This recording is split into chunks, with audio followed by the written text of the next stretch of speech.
Le comité directeur de Babembe, dirigé par Yoram Echiba, a organisé une restitution du dialogue intercommunautaire d'Uvira dans la province du Sud Kivu.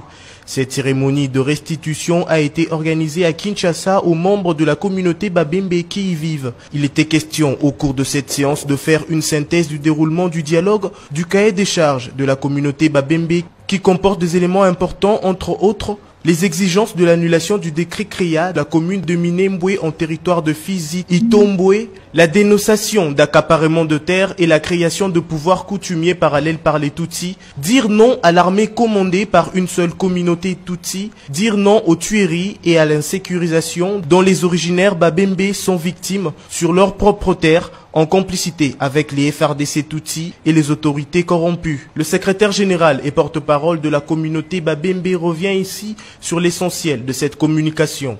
Étant l'envoyé des Babembe de Kinshasa, j'avais l'obligation de venir faire la restitution au Babembe. C'est ce que j'ai fait aujourd'hui, c'est pourquoi vous avez vu tous les Babembe étaient là. La tenue du dialogue et tout ce qui s'est passé. Et la synthèse du cahier des charges des Babembe, nous avons donné. La synthèse, nous avons même montré ce qui a été considéré comme acte d'engagement. Les Babembe informent au chef de l'État Félix-Antoine Tshisekedi qu'ils sont aussi contre l'un des engagements que l'État a tenus au cours de ce dialogue, celui de travailler sur la cartographie des entités nouvellement créées, et note que la paix durable dans les hauts plateaux de Fizi, Itombwe et Uvira sera fonction du comportement que vont y afficher les Tutsis. On a constaté quelque part sur les engagements de l'État. C'est ce que je dois déjà, les Babembe me disent, de dénoncer déjà tout de suite là, parce que heureusement que c'est un travail d'une ONG. Les Babembe voient flou là où l'État veut s'engager à travailler sur la cartographie des entités nouvellement créées et à pourvoir leurs animateurs. Là, nous ne sommes pas d'accord et nous ne serons jamais d'accord. Je sais que son Excellence, Monsieur le chef de l'État, a déjà eu peut-être ce cahier de charges, mais il doit retenir des gens. Alors, nous ne voulons pas. Ici, ce n'est pas seulement moi, mais c'est tous les Babembe qui disent ce que je suis en train de dire ici. Et nous nous adressons au président de la République. Travailler sur la cartographie ne nous intéresse pas. Et pour cette entité-là. Parce que c'est une entité qui est sanguinaire. Bon, être rassuré de la paix, c'est difficile tout simplement parce que ce sont des paroles qui ont été données. Or, le dialogue qui s'est tenu à Uvira, c'était presque, selon ce qu'il nous disait, c'était presque 70e dialogue. Sur ce même point, la paix durable, la paix durable. Le problème est que nous, lorsque nous parlons, nous sommes francs et nous nous exprimons avec tout le cœur et tout le besoin d'avoir la paix durable. Malheureusement, nous sommes entourés des hypocrites.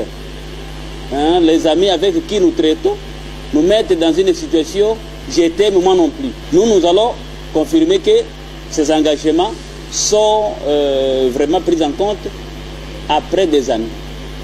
Parce que la paix dans les hauts plateaux de Fizi, Uvira et Itombwe sera fonction du comportement que vont adopter nos amis Tutsis. Si eux veulent la paix, et il y aura la paix. Si eux ne veulent pas la paix, veulent toujours tuer, et après crier en disant qu'ils sont victimes, il y aura toujours des tensions et des affrontements. Parce que ces maïmaï qui sont en train d'être traqués aujourd'hui, ce sont des populations qui sont fâchées et ayant déjà constaté qu'il y a l'absence de l'autorité de l'État, soit la manipulation de l'appareil de l'État sur le plan de leur sécurité, c'est alors qu'ils se défendent. Vous voyez? Et donc, la solution ne sera pas de traquer ces maïmaï qui sont locaux. Nous sommes d'accord à traquer les groupes étrangers, les groupes armés étrangers qui sont là-bas. Et les Ngoumino doivent cesser à travailler en connivence avec les groupes étrangers qui viennent de leur pays d'origine, les Banyamulenge. Il y a des groupes armés qui viennent du Rwanda, il y a des groupes armés qui viennent du Burundi. Ils sont là-bas. Ils travaillent avec les Ngoumino, qui est une milice de Banyamulenge. Voilà. Donc, ce que nous avons demandé surtout est que l'armée monoethnique, l'armée des Tutsis, soit remplacé chez nous.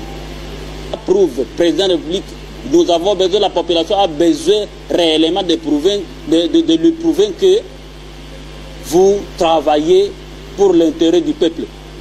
Changer l'armée monoethnique qui dérange la population des autochtones chez nous.